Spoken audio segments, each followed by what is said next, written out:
Bonjour tout le monde. Alors cette petite vidéo pour vous expliquer comment utiliser ce matériel. Alors je ne sais pas pour vous, mais en tout cas avec mes élèves, c'est jamais évident quand on a lu un texte, quand on a compris les questions. Ben après il y a l'étape de trouver la réponse et ce n'est pas toujours évident. Donc suite à une formation que j'avais eue il y a déjà quelques petites années, cet outil donc a été créé suite à la lecture aussi de Jocelyne Giasson, son livre Lecture, apprentissage et difficultés. Donc si jamais vous voulez avoir beaucoup plus de renseignements, creuser un peu le sujet, je vous le conseille. Et donc voilà, ici on a réalisé en fait une synthèse avec les enfants pour savoir comment trouver des réponses dans un texte. Alors au départ, j'ai donné un petit texte, pas très long, avec un vocabulaire adapté. Je les ai laissés lire. Ensuite, je leur ai posé une série de questions. Et ils devaient donc répondre. Alors le début, c'était beaucoup de questions où ils devaient répondre par oui ou par non. Surtout pour la partie ici que je vais vous expliquer. Et à la fin, j'ai posé quelques questions qui permettaient d'utiliser la partie de droite.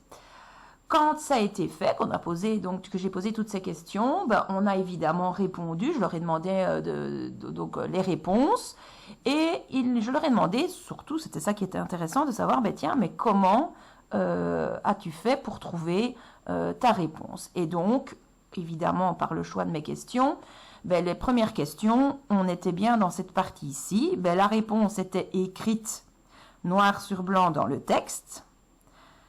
Et pour certaines questions, il suffisait de regarder à un endroit et on avait donc la réponse. Et parfois, il fallait quand même regarder, c'était écrit aussi dans le texte, mais à plusieurs endroits pour avoir la confirmation de notre réponse. Ensuite, d'autres questions ont permis également de voir que, oui, le texte, évidemment, on a besoin du texte, que ce n'est pas toujours écrit noir sur blanc dans le texte, mais que parfois, il va falloir réfléchir un petit peu plus. Et comment? En cherchant des indices dans le texte. Et donc là, on passe dans la partie inférence, puisque là, on était dans la partie explicite. Et donc, on passe dans la partie inférence. Et là, on se rend compte que parfois, certaines questions nous demandent d'aller chercher des indices, évidemment, dans le texte. Et avec ces indices, je réfléchis et ça me permet d'avoir une réponse. Et puis, il y a encore cette autre manière de répondre à une question. Et là, on est vraiment dans des questions ouvertes avec une réflexion, où là, on va utiliser évidemment la lecture du texte, mais surtout, les connaissances sont vécues pour pouvoir répondre à ces questions du genre, donne ton avis, tiens, si toi, tu avais été à la place du héros, que se serait-il passé, ou bien quand on a lu le texte, se dire qu'est-ce qui pourrait se passer ensuite, ou bien si tu avais vécu cette situation, qu'aurais-tu fait, etc. Et donc voilà, grâce à tout ça, on a construit cette synthèse. Alors l'objectif, c'était évidemment de comprendre le fonctionnement pour trouver une réponse. Et ce que je voulais avec les enfants, je leur ai dit, c'est que maintenant on essaye de construire donc parce que ici moi je vous montre déjà la synthèse finale, mais après on a construit ça ensemble et donc on a vu qu'il y avait déjà deux grandes manières, soit on trouvait la réponse dans le texte, c'était bien écrit, ou alors il fallait réfléchir. Et comme vous savez, moi je suis fan de la pensée visuelle, du sketchnoting, etc. Et donc je voulais qu'on réfléchisse aussi ensemble à des pictos communs au départ pour la classe, pour que justement quand on aura comme ça des questionnaires, que je puisse, et au départ qu'on puisse s'entraîner et qu'on ait tous, qu'on soit d'accord sur les pictos et qu'on sache ce qu'ils représentent pour pouvoir ainsi les insérer dans les textes. Alors ensuite, vous verrez, je vous montrerai le matériel après. J'ai prévu aussi comme un marque-page qui peut être utilisé sur le banc ou peu importe, ou là, pour certains enfants, ça peut même devenir un aménagement et de se dire, tiens, quand il a difficile, sur mon petit marque-page ou Villeda, je peux aller lui noter à côté des pictos les questions pour qu'ils puissent se dire, ah oui, ok, là, c'est vraiment écrit dans le texte, ah, ici, je vais devoir chercher des indices, et donc ça peut un petit peu décoincer et aider donc la recherche. Donc voilà, je vais vous montrer, alors oui, donc avec les enfants, on s'est mis d'accord, hein, donc on a repris les thèmes et on a réfléchi ensemble donc aux pictos. D'ailleurs, si vous allez sur ma page, hein, de toute façon vous les avez vus passer, on voit les enfants créer les pictos avec moi.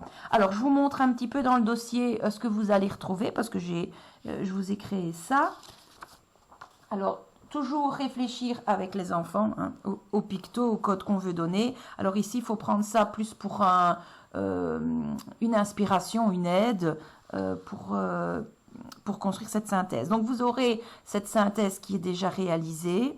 Alors je l'ai prévue aussi en noir et blanc. Ensuite, elle est à trous comme ça, vous pouvez créer vos propres pictos avec vos élèves. Ou autre possibilité, c'est que je vous ai prévu les pictos et donc on peut ensemble, vous pouvez les donner aux enfants, les faire découper et imaginer, reconstituer quand évidemment on a découvert les différentes techniques et de se dire, ben, tiens oui ça me fait penser à, etc. Et je vous ai mis aussi avec le fond de couleur et puis vous les retrouvez avec le marque-page. Je vous ai mis 2 couleurs différentes. Et ensuite, vous avez tous les pictos un à un, avec le titre, sans le titre, avec le fond, sans le fond. Vous avez à chaque fois tous les formats. Ça, je le mets en PDF et je le mets en format PNG. Ainsi, vous pouvez les insérer dans vos documents, les insérer dans vos questionnaires. C'est ça qui est intéressant. Alors, si vous êtes intéressé de construire et de réaliser les pictos, j'ai réalisé une petite vidéo où vous retrouverez justement comment tracer ces fameux pictos et aussi avec les enfants, parfois on a simplifié les dessins. Donc par exemple, quand on met que ça se trouve dans le texte, à un endroit, vous voyez, on peut le simplifier sans la petite carte parce que ça suffit déjà très très bien et on comprend le principe. Et pour certains, ils m'avaient proposé aussi de tracer, comme on était parti du texte, de tracer le texte et donc de montrer, voilà, ça se trouve à un endroit ou ça peut se trouver à plusieurs endroits. Donc voilà, si vous êtes intéressé par le pas à pas, sachez qu'il y a une vidéo pour vous aider à tracer les pictos. Voilà, je vous remercie, à bientôt.